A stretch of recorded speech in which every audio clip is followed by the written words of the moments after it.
चलिए जी, सभी लोग आ जाए जल्दी से, फिर करते हैं शुरू।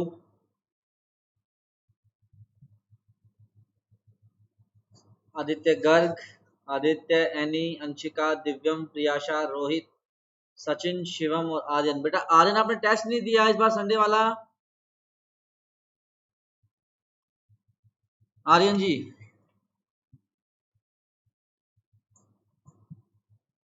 टेस्ट नहीं दिया आपने?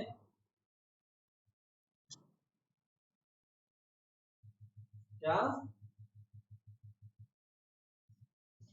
तो कोई नहीं, बाद में शाम तक सोल्व करके भेज देता। अच्छा, चलो जल्दी से आ जाए बाकी लोग। 8.2 स्टार्ट करेंगे बेटा, क्वेश्चन नंबर 16 से।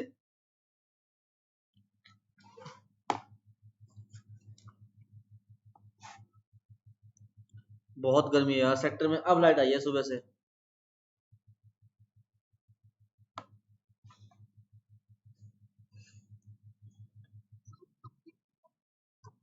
बेटा जुलाई में कर देंगे, 1 जुलाई से।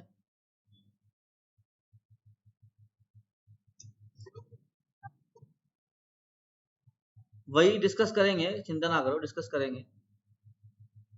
बच्चे टाइम। कौन से वाला बेटा?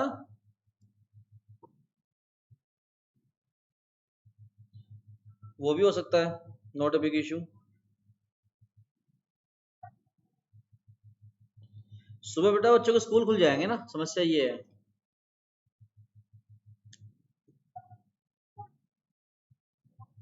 नहीं, जैसे जुलाई में ऑनलाइन, तो ऑनलाइन क्लासेस शुरू हो ही जाएंगी, समर वेकेशन तो हो जाएगी ना।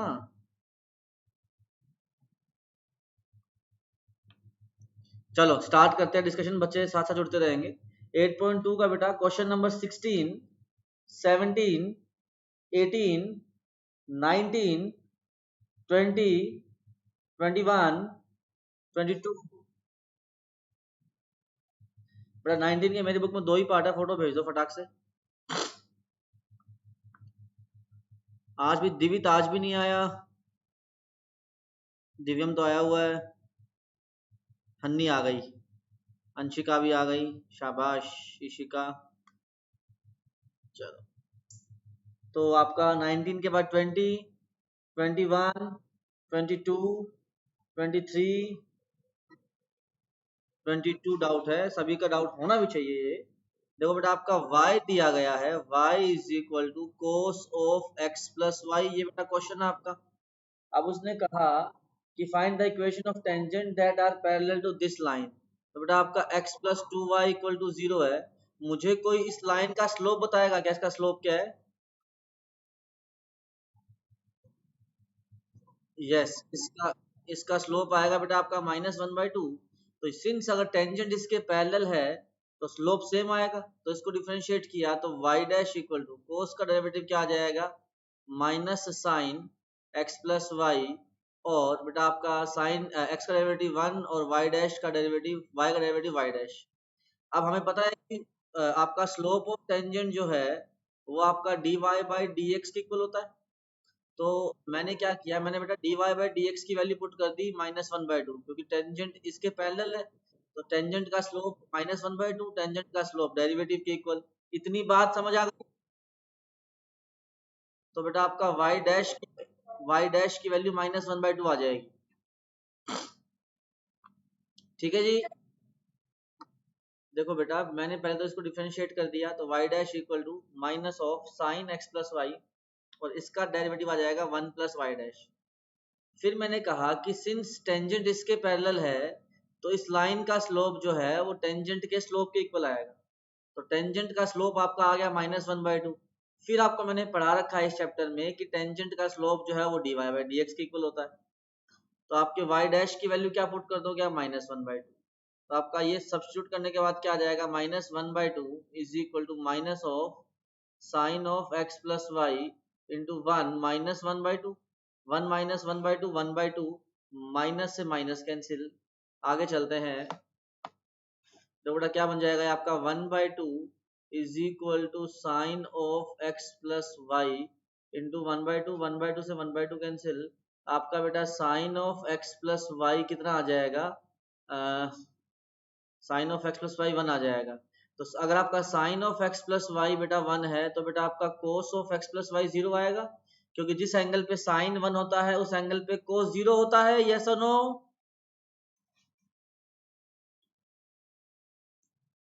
अच्छा, आपका कोस एक्स प्लस वाई 0 आ गया तो वाई की वैल्यू वही है, तो आपका वाई 0 आ गया। ठीक है जी। दूसरी बात, आपका साइन की वैल्यू 1 किस एंगल पे आती है, 90 डिग्री पे, π/2 पे। y 0 है तो बेटा आपका x क्या आ जाएगा, π/2। तो पॉइंट क्या मिल गया मुझे, π/2, 0। स्लोप मुझे पता ही है, तो y minus 0 upon x minus π/2 is equal to -1/2। That's it. Cross multiply करते ही आपकी इक्वेशन आ जाएगी। देखो, हाँ बताता हूँ, अरे सुन, तो मुझे पता है, मुझे पता है, शांति रखो बस। देखो, आपका साइन एक्स प्लस वाई 1 आ गया तो कोस एक्स प्लस वाई 0 आएगा, ये बात समझ में आनी चाहिए पहले तो। क्योंकि क्योंकि मुझे y की वैल्यू निकालनी है ना। देखो, y इज इक्वल टू क्या है, कोस एक्स प्लस वाई। तो अगर कोस एक्स प्लस वाई ये पूरा ही 0 है तो y 0 आ गया।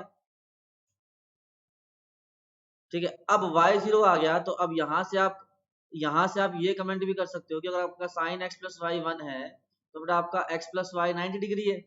y 0 है तो आपका x का वैल्यू कितना आ जाएगा, 90 डिग्री, π/2। ठीक है बच्चा?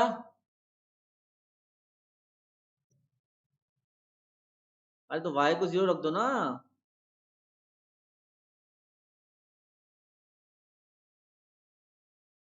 ठीक है भाई साहब? मेरी आवाज नहीं आ रही?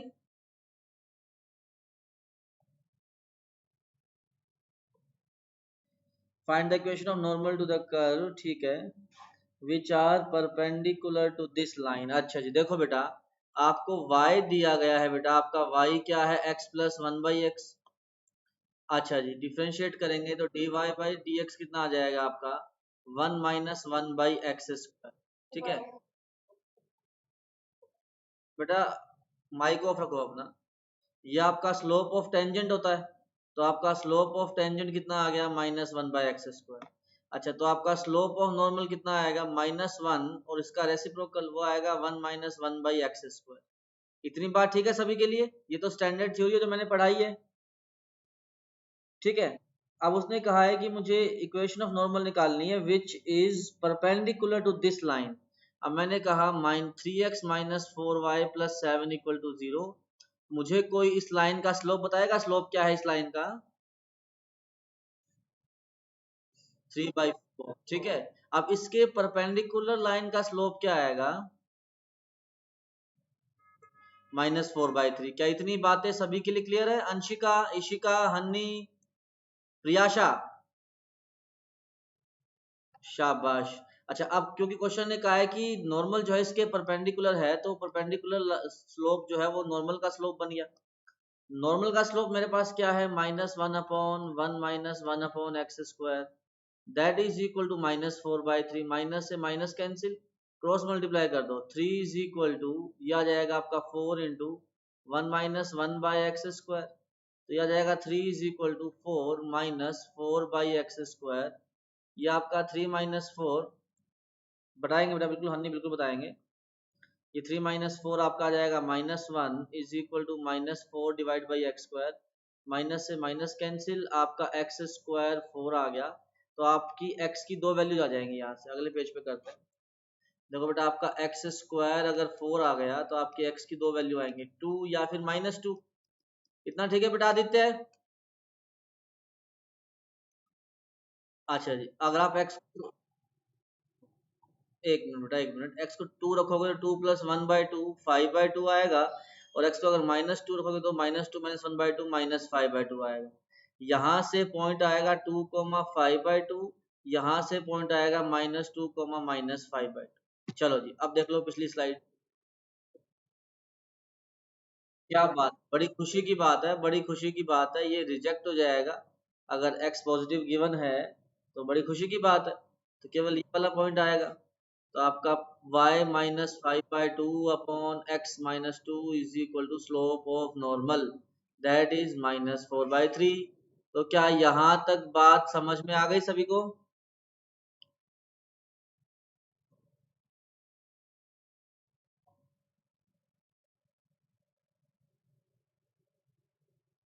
हाँ बिल्कुल, क्योंकि वो पॉइंट तो सेम ही होता है ना।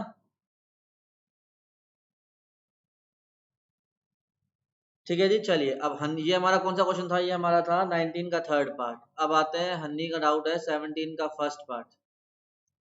चलिए बेटा जी, 17 का फर्स्ट पार्ट हमारा क्वेश्चन क्या है? आसान है बेटा हन्नी। y इक्वल टू सीकेंट की पावर 4x माइनस टेंजेंट की पावर 4x। हमें क्या निकालना है? इक्वेशन ऑफ टेंजेंट निकालनी है एट x इक्वल टू पाई/3। बेटा हन्नी यही सवाल है ना हन्नी? अच्छा जी, अब देखो आप डिफ्रेंशिएट करो तो आपका dy बाई डी एक्स क्या आएगा? 4 आगे आ जाएगा मल्टीप्लाई से, ये आ जाएगा आपका सीकेंट क्यूब एक्स, और सीकेंट का डेरिवेटिव क्या आ जाएगा आपका बेटा? Secant x tangent x minus ये 4 आपका आगे आएगा, टेंजेंट का डेरिवेटिव क्या आ जाएगा? टेन क्यूब एक्स, और टेंजेंट का डेरिवेटिव क्या आ जाएगा बेटा आपका? Secant square x. ठीक है, आप चाहो तो कुछ कॉमन ले लो, ना चाहो तो ना ले, वैसे ले लेते हैं। 4 कॉमन आ रहा है, सीकेंट स्क्वायर कॉमन आ रहा है, टेंजेंट कॉमन आ रहा है, इतना ठीक है जी। सीकेंट स्क्वायर कॉमन ले लिया, टेंजेंट कॉमन ले लिया, पहले ब्रैकेट से क्या बचेगा? ये पावर 4 बनना था सीकेंट की, तो सीकेंट स्क्वायर बच जाएगा, माइनस सीकेंट स्क्वायर तो हटेगा, टेंजेंट कॉमन ले लिया तो क्या बच जाएगा आपका? टेंजेंट स्क्वायर बच जाएगा। इतना ठीक है बच्चा? अब बेटा मैं x की जगह रख रहा हूँ 60, x की जगह बेटा मैं पाई/3 60 रख रहा हूँ, तो 4 साइन 60 आएगा बेटा आपका 2 का स्क्वायर 4। क्या बात है, secant square x minus ten square x 1 हो गया। तो ये आपका सीकेंट स्क्वायर एक्स, तो सीकेंट स्क्वायर एक्स एक्स आपका 60, सीकेंट 62 का स्क्वायर 4, टेंजेंट 60 1/√3, और secant square x minus ten square x 1। तो बेटा आपका स्लोप आ जाएगा 16/√3। अब बात रही पॉइंट की, पॉइंट कैसे आएगा? x की जगह रख दो आप बेटा पाई/3, तो आपका x इज इक्वल टू पाई/3 रखेंगे तो y की वैल्यू कितनी आएगी? सेक 60 2 की पावर 4 16 माइनस ये आएगा आपका, ओहो √3 है, मैं 1/√3 क्यों रख रहा हूँ? √3 आएगा ना। ठीक है भाई, ये √3 की पावर 4 आपका 9, तो ये 7 आ जाएगा। तो पॉइंट आ गया बेटा आपके पास पाई/3, 7। तो इक्वेशन कैसे निकालोगे? y minus 7 upon x minus पाई/3 इज इक्वल टू 16√3। अब क्रॉस मल्टीप्लाई कर लोगे बेटा हनी? चलिए 23 24 25।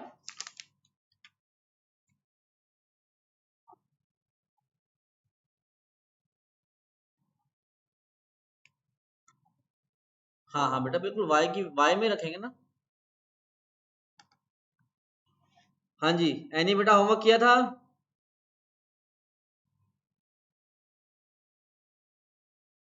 रिकॉर्डिंग भी नहीं देखी?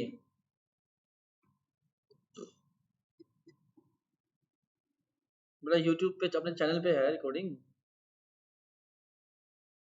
चलो खैर 24 25। Find the equation of tangent to the curve which passes through the point 4/3, 0। यही क्वेश्चन है बेटा? चलो बड़ा अच्छा सवाल है, थोड़ा कैलकुलेटिव एक्चुअली। देखो मैंने कहा 3x² minus y square equal to 8।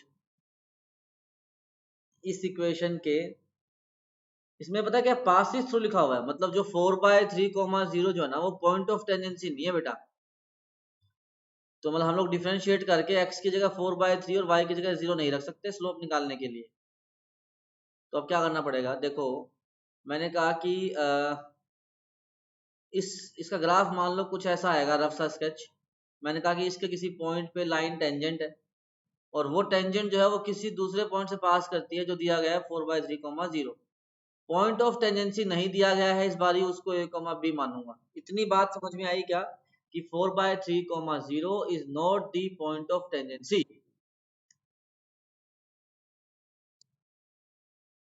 उसमें लिखा हुआ ना कि which passes through the point 4/3, 0। अगर बाकी क्वेश्चंस में लिखा हुआ है फाइंड द टेंजेंट एट 2, 0, जहां एट 4,0 लिखा हो ना, मतलब उस पॉइंट पे वो टेंजेंट है, तो पॉइंट ऑफ टेंजेंसी हो जाता है। ठीक है, अच्छा जी। अब मैंने कहा कि ए कोमा बी मैंने मान लिया पॉइंट ऑफ टेंजेंसी, अब डिफरेंशिएट करो तो वो आएगा 6x minus 2y y dash equal to 0। तो आपका यह आ जाएगा 3x equal to y y dash. तो स्लोप की वैल्यू बेटा आपकी आ जाएगी 3x बाई वाई। वो पॉइंट क्या है मेरे पास, ए कोमा बी है जहां पे टेंजेंट है, तो उस पॉइंट पे स्लोप क्या आ गया आपका 3a कोमा बी। अच्छा जी, अब मुझे पता है कि आपकी इक्वेशन कैसे लिखी जाएगी। पॉइंट है ए कोमा बी, तो y minus b upon x minus a is equal to 3a divide by b. ये आपका स्लोप आ गया, सॉरी इक्वेशन आ गया। अब क्वेश्चन ने मुझे कहा है कि ये इक्वेशन जो है ना 4/3, 0 से पास करती है, तो मतलब y की जगह 0 रखेंगे और x की जगह रखेंगे 4/3। तो आपका 0 minus b upon 4/3 minus a is equal to, ये आपका आएगा 3a divide by B. Multiply कर दो, तो मल्टीप्लाई करेंगे तो कितना आ जाएगा, minus b square is equal to 3a into कितना आएगा आपका 4/3 माइनस ए। तो यह आएगा आपका minus b square is equal to 4a minus 3a square. पहली क्वेश्चन तो ये। अब दूसरा, क्योंकि मुझे पता है कि ए कोमा बी इस कर्व पे लाई करता है, तो इस कर्व को सेटिस्फाई करेगा। तो बेटा आपका 3a square minus b square 8 है, तो यहाँ से बी स्क्वायर की वैल्यू निकाल लो। तो आपका बी स्क्वायर आ जाएगा बेटा 3a स्क्वायर माइनस 8। इसको यहाँ ले जाएंगे, माइनस से मल्टीप्लाई करेंगे।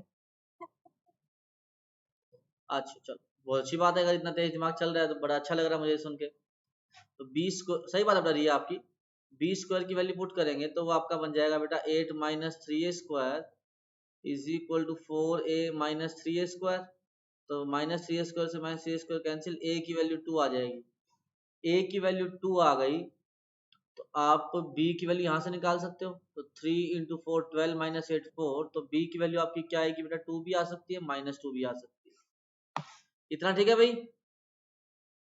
इसका मतलब दो पॉइंट बनेंगे पॉइंट ऑफ टेंजेंसी। एक तो आपका क्या आएगा 2,2, वहां से एक इक्वेशन आएगी। एक आपका पॉइंट आएगा बेटा क्या 2,-2, वहां से एक इक्वेशन आएगी। इतनी बात समझ में आ गई। अच्छा, अब इस पॉइंट की हेल्प से इक्वेशन क्या आएगी मुझे, ये वाली इक्वेशन बनाने के बाद क्या, एक मिनट बेटा। हेलो, हाँ जी,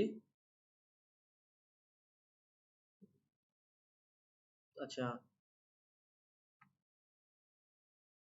आ जाओ फिर आप। अच्छा वहां से निकल लिए क्या स्कूल से? ठीक है, ठीक है, मैं क्लास, एक मिनट बेटा पूरी, तो एक मिनट, बस एक मिनट।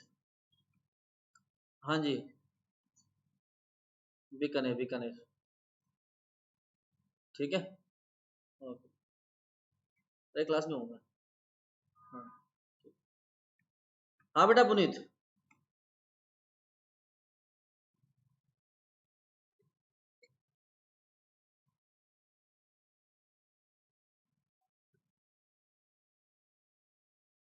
नहीं बेटा, वो इस क्वेश्चन में आ गया, कोई बात नहीं, हो सकता है, अदरवाइज इन जनरल उसको हम सही नहीं मानेंगे।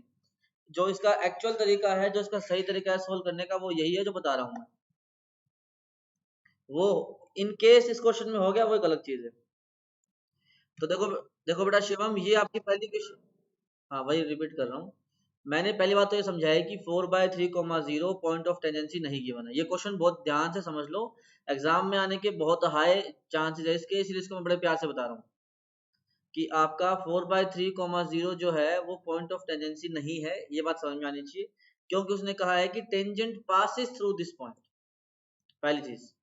फिर मैंने फिगर बना ली रफ सी, मैंने कहा कि हो सकता है किसी ए कोमा बी पे रहा होगा पॉइंट ऑफ टेंजेंसी। अब अगर ए कोमा बी पर पॉइंट ऑफ टेंडेंसी रहा होगा, तो मैंने इसको डिफरेंशिएट किया, 6x minus 2y y dash 0। तो 2 कॉमन ले कैंसिल, बेसिकली y डैश की वैल्यू आ गई 3x by y. Y dash मतलब स्लोप dy बाई dx। तो जिस पॉइंट पे निकालना है वो पॉइंट a कोमा बी है, तो x की जगह a रखा, y की जगह b, तो आपका स्लोप आ गया 3a बाई b। अब ये स्लोप है, a कोमा बी पॉइंट है, उससे बेटा मैंने लिख दी equation. y minus y one upon x minus x one equal to slope. अब ये इक्वेशन जो है 4/3, 0 से पास करती है तो सेटिस्फाई होगी इस पॉइंट से। x की जगह 4/3 और y की जगह 0, तो ये आपका जाएगा माइनस बी अपॉन 4/3 माइनस ए 3a/b, क्रॉस मल्टीप्लाई करके ये इक्वेशन बन गई, सिंप्लीफाई हो गई। अब ए और बी में एक इक्वेशन और चाहिए थी ताकि सॉल्व करके मैं ए और बी की वैल्यू निकाल पाऊँ। वो मैंने दूसरी इक्वेशन कहाँ से निकाली, मैंने कहा कि बेटा आपका a कोमा बी इस लाइन पे लाई करता है ना, सॉरी इस कर्व पे लाई करता है, तो इस कर्व को सेटिस्फाई करेगा। तो x की जगह a, y की जगह b, 3a² minus b square equal to 8। बस बी स्क्वायर की वैल्यू को इक्वेट करके a की वैल्यू 2 आ गई। a की वैल्यू 2 इस इक्वेशन में रखी, b की दो वैल्यू आएंगी 2 और -2। यहाँ तक की कहानी ये है। अच्छा, आपका स्लोप जो है y डैश दिया गया है 3a/b। अब इस क्वेश्चन में a और b तो 2 2 है, तो आपका 3 इंटू 2 डिवाइड बाई 2 कैंसिल हो गया, स्लोप 3 आ गया। So y minus y one upon x minus x one is equal to slope. एक इक्वेशन यहाँ से आ जाएगी। अच्छा, y डैश जो है मेरा 3a/b है, इस केस में वो 2 और -2 है, तो यहाँ से y डैश -3 आ जाएगा। तो इस बार इक्वेशन क्या आएगी, y plus 2 upon x minus 2 is equal to -3। तो बेसिकली फिगर से देखोगे तो बेटा इस पॉइंट से पास होने वाली दो टेंजेंट ड्रॉ की जा सकती हैं। एक का पॉइंट ऑफ टेंजेंसी आएगा 2,2, एक का पॉइंट ऑफ टेंजेंसी आएगा 2,-2। आ गई बात समझ में?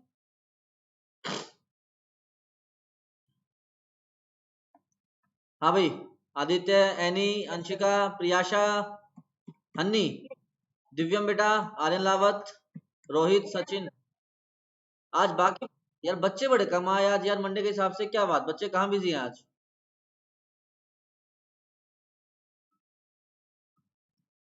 है भाई,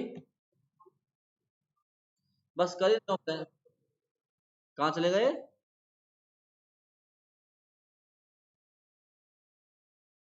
एंजॉय करने चले गए। अच्छा, 24, 25। चलिए, अब आज की क्लास शुरू करते हैं। आज की क्लास बहुत आसान है। 8.2 में तो हमें बस से केवल एक या दो क्वेश्चन और करने हैं, वो आपको बता देता हूं मैं।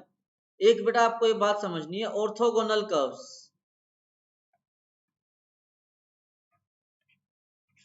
ऑर्थोगोनल कर्व्स क्या होते हैं? कर्व्स जिनके बीच में एंगल 90 डिग्री हो। कर्व्स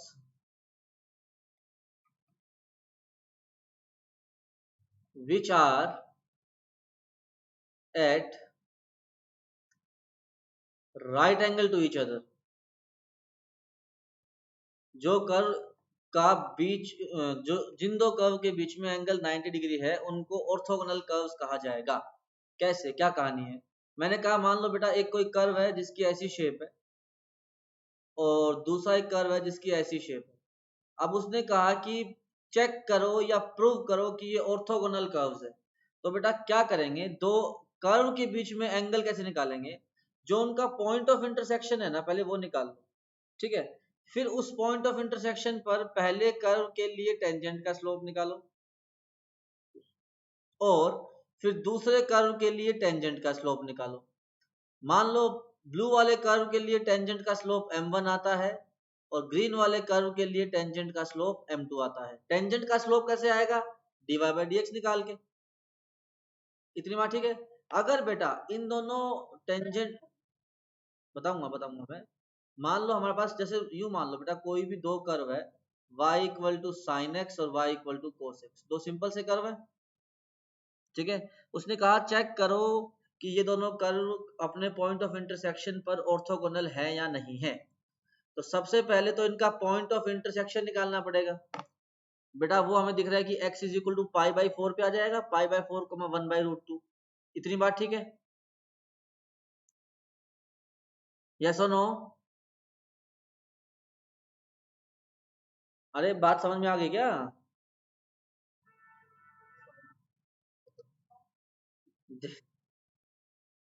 अरे थोड़ा सा दिमाग लगाया ना बेटा मैंने। मैंने कहा कि आपको सबसे पहले तो पॉइंट ऑफ इंटरसेक्शन निकालना है। वो कैसे निकलेगा? जब आप दोनों कर्व को इक्वल कर दोगे, sine x equal to cos x. अब या तो ये टेबल याद होनी चाहिए, दिखता है कि x इज इक्वल टू पाई/4 पे दोनों इक्वल होते हैं 1/√2। या डिवाइड कर दो टेंजेंट। हाँ जी,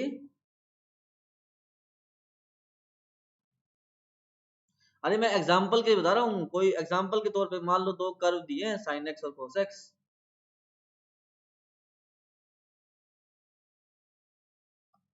ठीक है।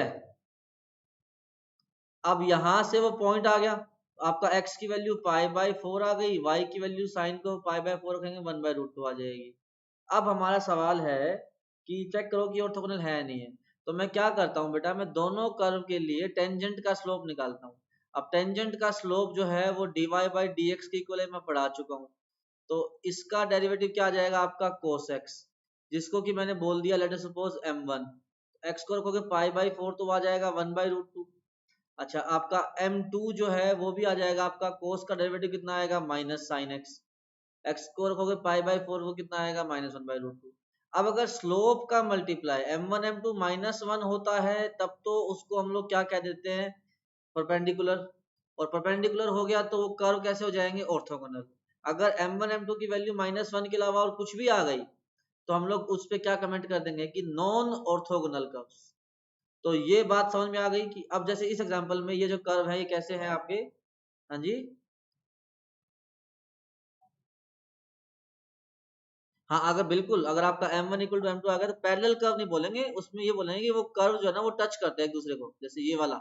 ऐसा फील आ जाएगा कि जो एक लाइन है वही टेंजेंट हो जाएगी। ठीक है। अब बोलो बोलो और पूछो। हाँ जी।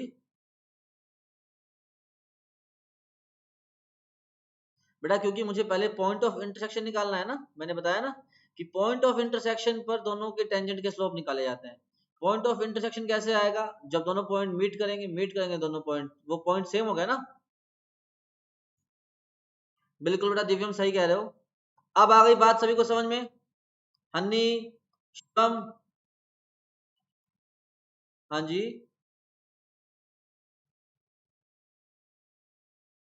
अरे जैसे sine x equal to cos x tan x one, तो टेन एक्स वन जो है वो किस एंगल पे होता है, 45 पे। तो एक्स की वैल्यू पाई/4 आ गई। अब y equal to sine x या y equal to cos x किसी एक में भी रख दे x की जगह पाई/4, तो y की वैल्यू 1/√2 आ जाएगी। हाँ जी। हाँ,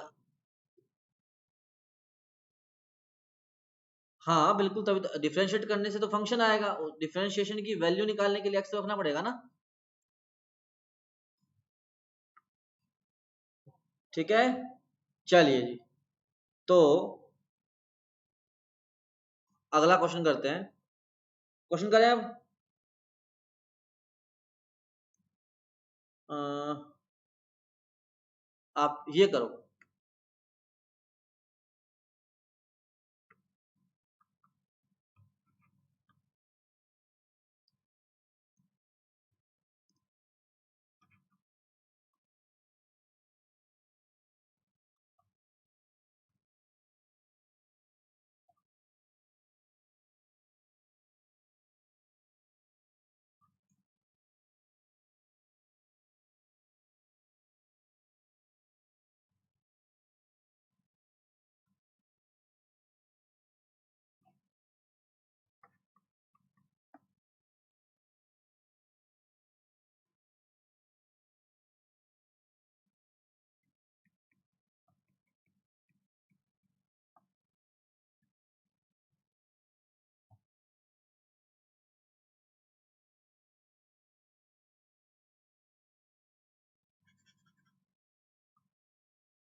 चलिए बेटा।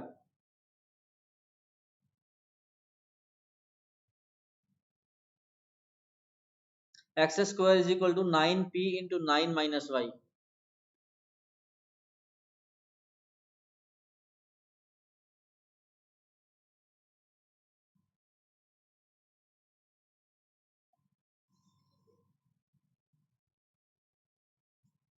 हाँ जी बेटा।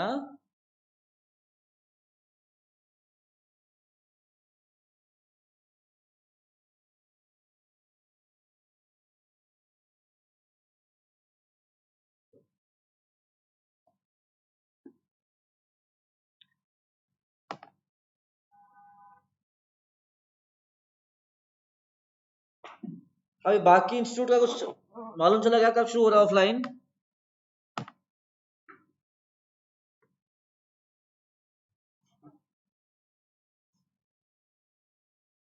है जी बेटा।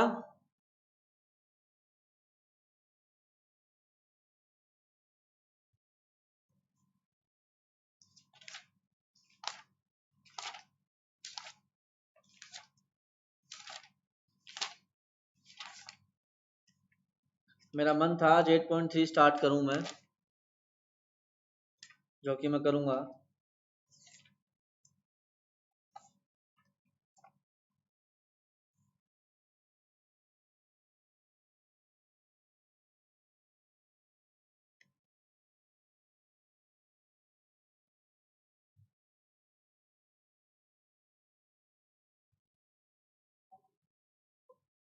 हाँ जी बेटा।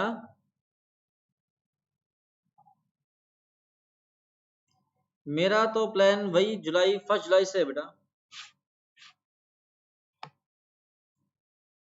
चलो अब स्टार्ट करते हैं। देखो मेरी बात, अब कहानी क्या है कि जैसे मान लो ये एक कर्व ऐसा बनेगा, एक कर्व ऐसा बनेगा, ये दोनों कर्व राइट एंगल पे हैं, तो दोनों की टेंजेंट के बीच में एंगल आएगा 90 डिग्री। ये थ्योरी है। अब मैंने कहा इसका पहले dy बाई डी एक्स निकालो। तो पहले वाले कर्व को डिफरेंशिएट कर रहा हूँ, मैं लिख रहा हूँ फिर डिफरेंशिएट कर रहा हूँ।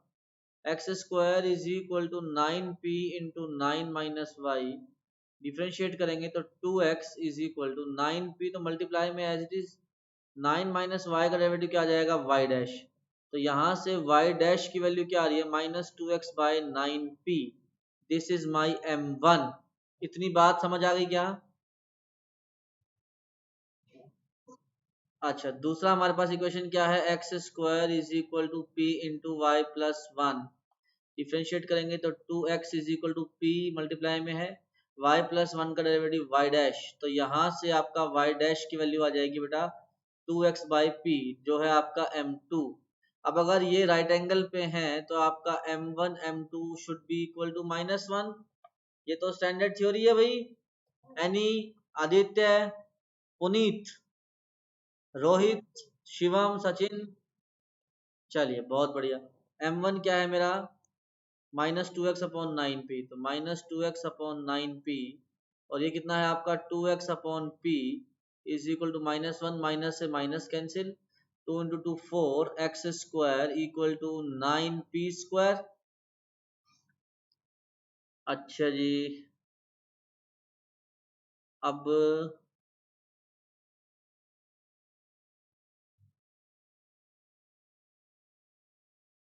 चलो ठीक है। देखो बेटा आपकी यहाँ से x की वैल्यू आ जाएगी ना, x आपका आ जाएगा 9/4p स्क्वायर। तो आपका x यहाँ से कितना आ जाएगा, 3/2p, प्लस माइनस आएगा, मैं एक बार प्लस ले रहा हूँ। ठीक है, एक बार एक से आंसर निकाल लेते हैं। अच्छा, अब इसको मैंने सेकंड इक्वेशन में रखा, तो आपका देखो बेटा ये आपका आ जाएगा 9/4p square is equal to p into y plus one. Obviously p non zero है, ठीक है, तो आपका p से p कैंसिल, तो 9/4p is equal to y plus one. तो 9/4p minus one is equal to y. इतनी बात ठीक है बच्चा?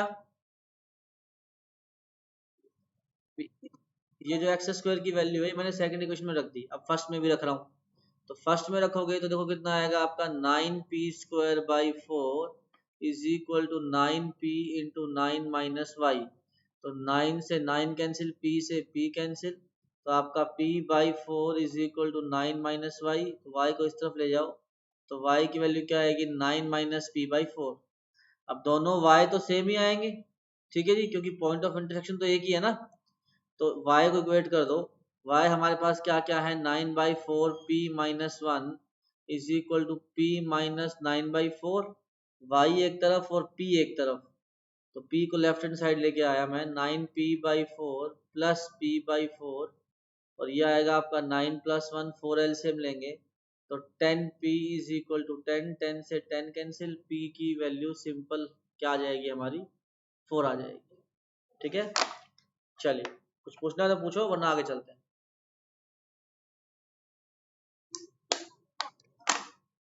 क्या कह रहे हो?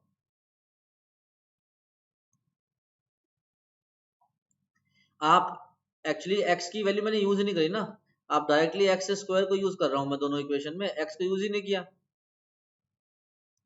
आप चाहो तो एक्स की value three P by two लेके और minus three P by two लेके दोनों से लेके निकाल लो, सेम आंसर आएगा। मुझे पता है क्योंकि मैं डायरेक्टली एक्स स्क्वायर को सब्स्टिट्यूट कर रहा हूँ, एक्स को तो मैं यूज ही नहीं कर रहा, तो इसलिए मेरा आंसर में कोई दिक्कत ही नहीं आएगी। ठीक है, आगे बोलो कैसा करें।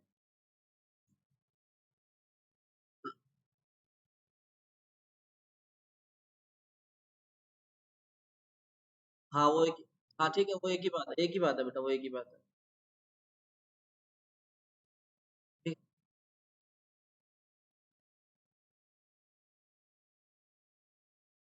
हाँ बेटा प्रियाशा आप बिल्कुल सही कह रहे हो, वो मान नहीं रहे हैं, वो डिफाइंड है। कोई भी दो कर्व के बीच में एंगल का मतलब क्या है, उन कर्व के ऊपर ड्रॉ की गई टेंजेंट्स के बीच में एंगल, वो डेफिनेशन ही वो है एंगल बिटवीन द कर्व की। ठीक है, चलिए, बहुत खूबसूरत, सभी को समझ में आ गया ना। आदित्य गर्ग, एनी, पुनीत, शिवम, प्रियाशा, अंशिका बेटा, आजकल यशिका बड़ी एब्सेंट हो रही है अभी। यशिका कहाँ गई बेटा दोबारा?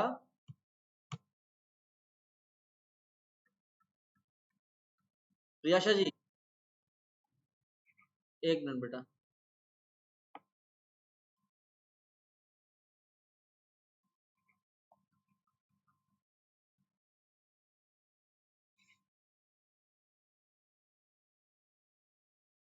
नहीं बेटा दिव्यम नहीं आ सकती, तभी तो मैंने कैंसिल किया है।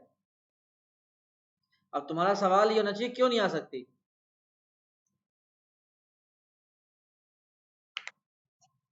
क्योंकि अगर आप p को जीरो रख दोगे ना, देखो क्वेश्चन में, तो आपका x दोनों कर्व जीरो बन जाएंगे, एक्स स्क्वायर जीरो, दूसरे वाला में भी एक्स स्क्वायर जीरो।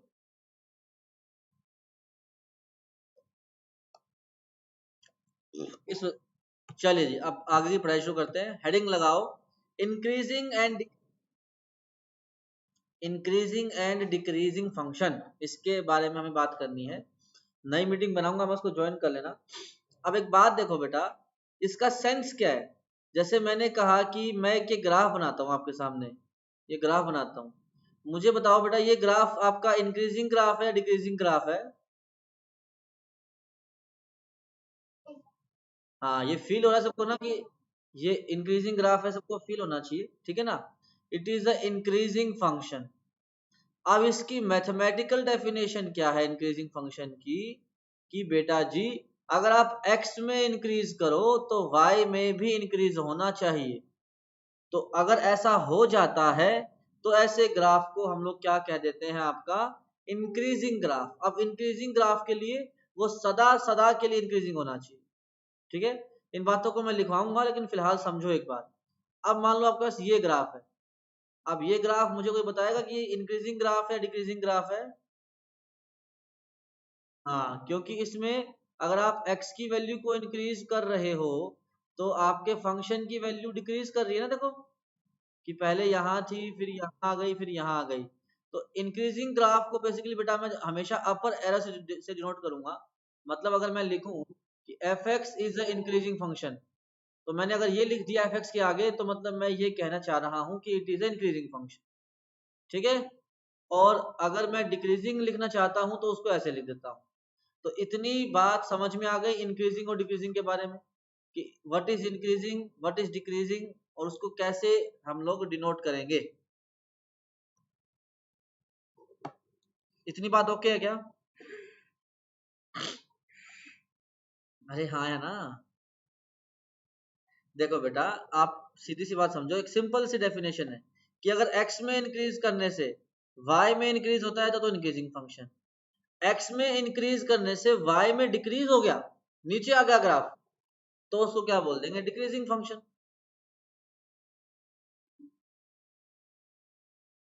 आ रही है बात? हाँ जी, ठीक है बेटा हनी। अरे यार हाँ है ना तो बोल दो।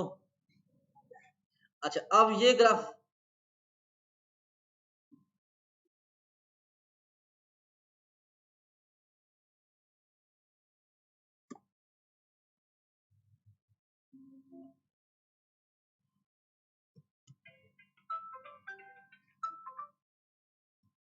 हेलो,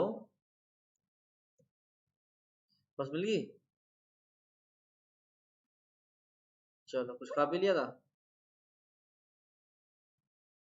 ठीक है, चलो आराम से जाना है।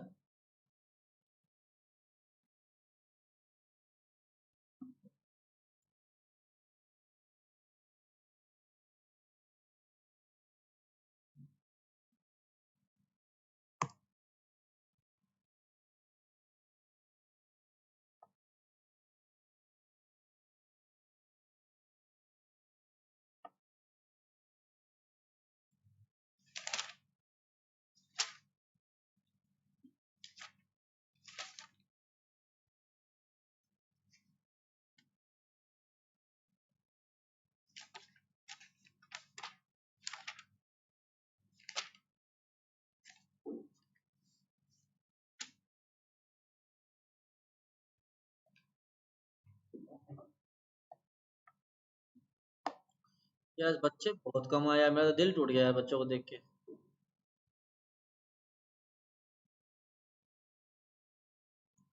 चलो जी। अच्छा, अब आपके सामने मैं ये ग्राफ बनाता हूँ। ये ग्राफ जो मैं बना रहा हूँ, ये बताना ये ग्राफ इंक्रीजिंग ग्राफ है, डिक्रीजिंग ग्राफ है।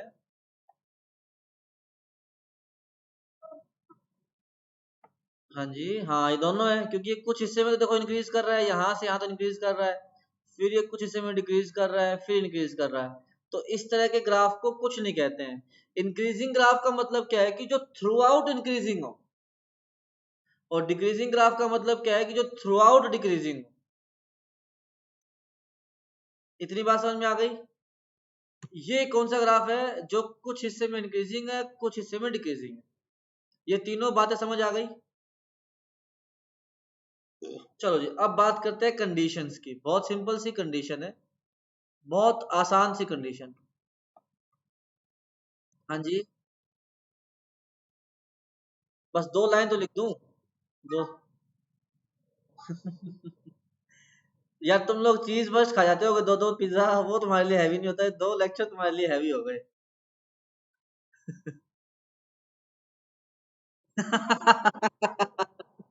मैं वेट कर रहा था कोई तो कहे ये बात कि सर वो पेट में जाते हैं या दिमाग में जाते हैं। चलो, एक छोटी सी बात लिख लो बस, कि अगर आपका dy by d x derivative positive आ गया ना, it means function is increasing, और वाइस वर्सा दोनों होता है। If dy by d x less than zero, तो आपका एफ एक्स इज डिक्रीजिंग। इतनी बात समझ में आ गई। हाँ, तो उसको अभी वो फिलहाल हमारे इस एक्सरसाइज में नहीं है, वो आएगा, वो हमारी अगले एक्सरसाइज में आएगा। ठीक है। अच्छा, अब चलो ठीक है, लेक्चर तो यहाँ एंड कर देते हैं, कोई बात नहीं। मुझे टाइमिंग का बताओ, क्योंकि ये अब नया टॉपिक में स्टार्ट करने की इच्छा रख भी नहीं रहा, क्योंकि आज बच्चे कम है। 4:30 से। देखो यार, देखो, 3-4 बच्चों का तो इशू ये आया है कि सर गर्मी बहुत है, धूप बहुत है। यार ये तो देखो अब गलत बात है ना तुम्हारी, यार तुम्हें घर से चले केवल यहाँ तक आना है, उसके बाद तो कोई दिक्कत नहीं है। सा- हाँ जी।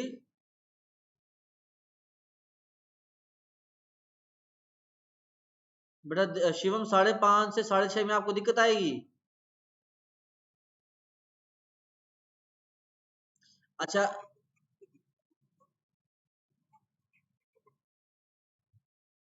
यार दोपहर, अगर दोपहर में रख लूँ तो मैं।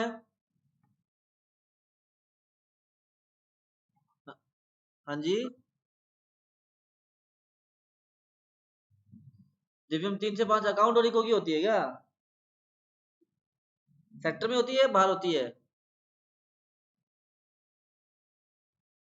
चलो अब सुनो मेरी बात, हमारे पास ना ये वीक है। मैं बेसिकली 28 से मन बना रहा हूँ ऑफलाइन स्टार्ट करने का, तो मैं सभी का फीडबैक ले रहा हूँ। तो मुझे 28 तक टाइम टेबल सेट करना है। एक बार सेट हो गया फिर वो चेंज नहीं होगा, पहले ही बता रहा हूँ। ठीक है। हाँ, एक बैच रहेगा ऑफलाइन का, एक बैच रहेगा ऑनलाइन का। जिसको ऑनलाइन पढ़ने की इच्छा है वो ऑनलाइन पढ़े, जिसको ऑफलाइन पढ़ने की इच्छा है वो ऑफलाइन पढ़े, दोनों के लिए ऑप्शन खुले रहेंगे।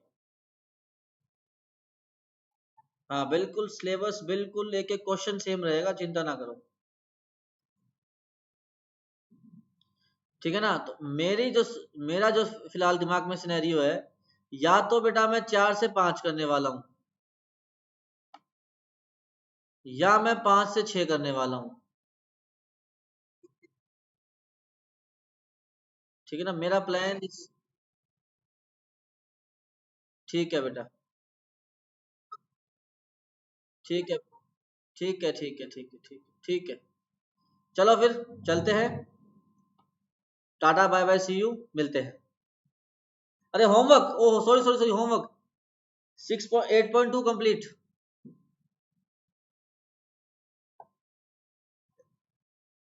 8.2,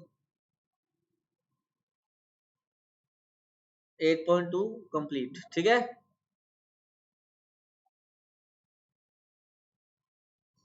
मैं ग्रुप पे डाल दूंगा, लिख दूंगा, कोई बात नहीं। चलो जी।